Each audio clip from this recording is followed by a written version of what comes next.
voudrais évoquer maintenant la Convention européenne des droits de l'homme dans une double dimension.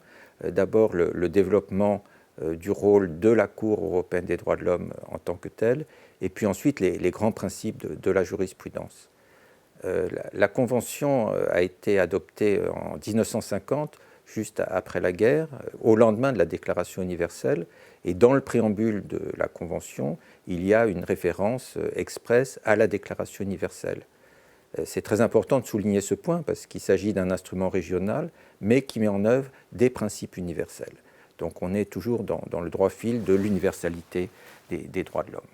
Ce qui est très intéressant aussi, c'est que les pères de la Convention ont une vision dynamique et progressive de la mise en place du système, puisqu'il y a eu des étapes historiques qui sont aujourd'hui dépassées, mais la Convention a d'abord prévu deux organes, une Commission européenne des droits de l'homme et puis une Cour européenne des droits de l'homme.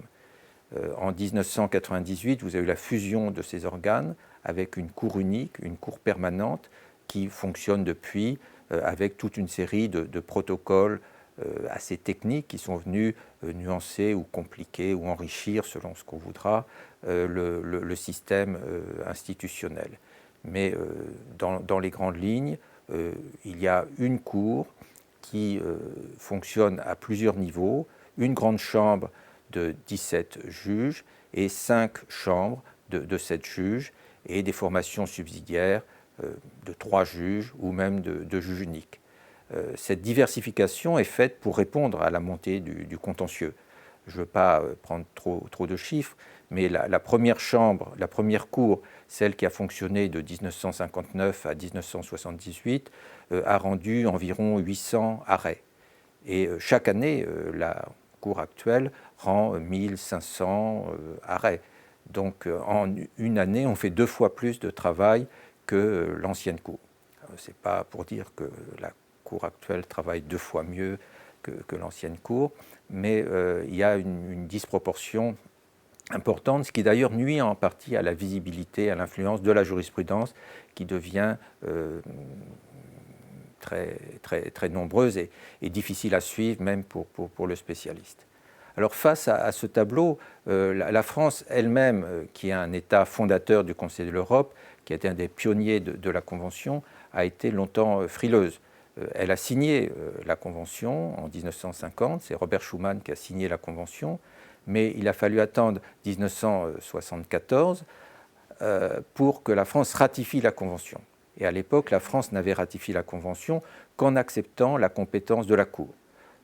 L'acceptation du recours individuel a été faite seulement en 1981, après l'alternance, avec l'influence d'André Chandernagor et de Robert Badinter notamment. Ce qui veut dire que les premiers arrêts concernant la France, les premiers arrêts de condamnation de la France, sont survenus assez tard. Le premier arrêt concernant la France, c'est en 1986, l'arrêt Bozano. Et à partir de là, évidemment, il y a toute une jurisprudence qui s'est développée, mais finalement, le phénomène est tout à fait récent. Depuis 1986, il a fallu que les juridictions internes incorporent la philosophie de la Cour. Alors, le grand principe de la Convention européenne, c'est le principe de subsidiarité, ce qui implique que le juge national applique la Convention. Ce qui veut dire aussi que dans le meilleur des cas, ce n'est pas nécessaire d'aller à Strasbourg.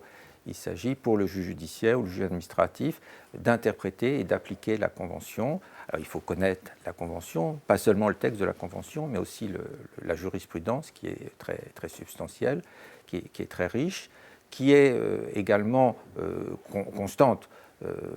Donc il y a un corpus de doctrine qui est bien établi, avec des principes clairs sur lesquels on peut revenir.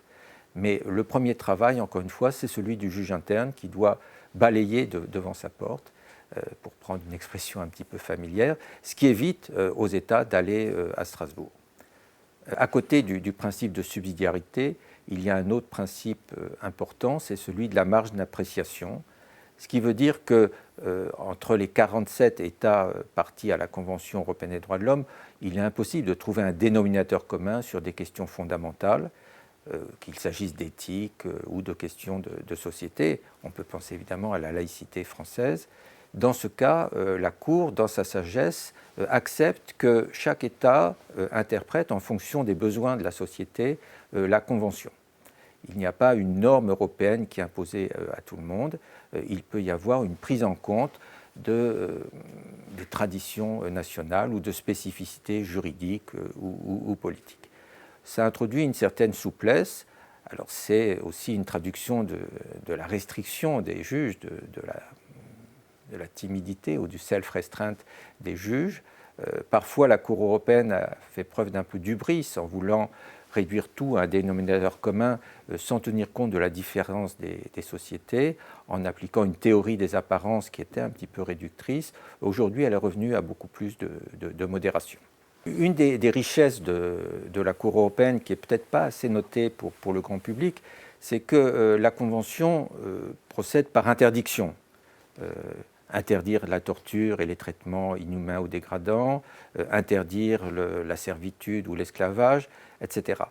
Mais il ne s'agit pas seulement d'une non-ingérence de l'État dans les droits individuels, dans la vie privée. De plus en plus, la Convention a développé des obligations positives, ce qui veut dire que l'État doit légiférer pour empêcher que des violations soient commises, y compris dans les relations entre les individus. Et si des violations existent, l'État doit enquêter, poursuivre et sanctionner les responsables. Donc les obligations de l'État ne sont plus de non-ingérence, d'abstention, ce sont des obligations d'action et d'intervention. Ça suscite un développement évidemment beaucoup plus important du rôle de l'État, aussi bien de l'exécutif que du législatif, parce que parfois la prévention passe par la mise en place d'un cadre légal, et puis aussi de la justice. Et pour ce faire, la Convention s'inspire aussi des instruments internationaux. Dans le domaine de la torture, l'article 3 qui interdit la torture est un article très simple, très linéaire. Mais la Cour reprend à son compte les engagements pris par les États dans le cadre de la Convention des Nations Unies contre la torture de 1984, où là, des mesures de prévention, de formation, de coopération sont prévues. Il y a un enrichissement mutuel qui est tout à fait original et qui marque l'unité du droit international. La Cour internationale de justice a, dans un arrêt récent, souligné la nécessité d'une cohérence juridique entre les différents instruments. La Cour y contribue pour sa part.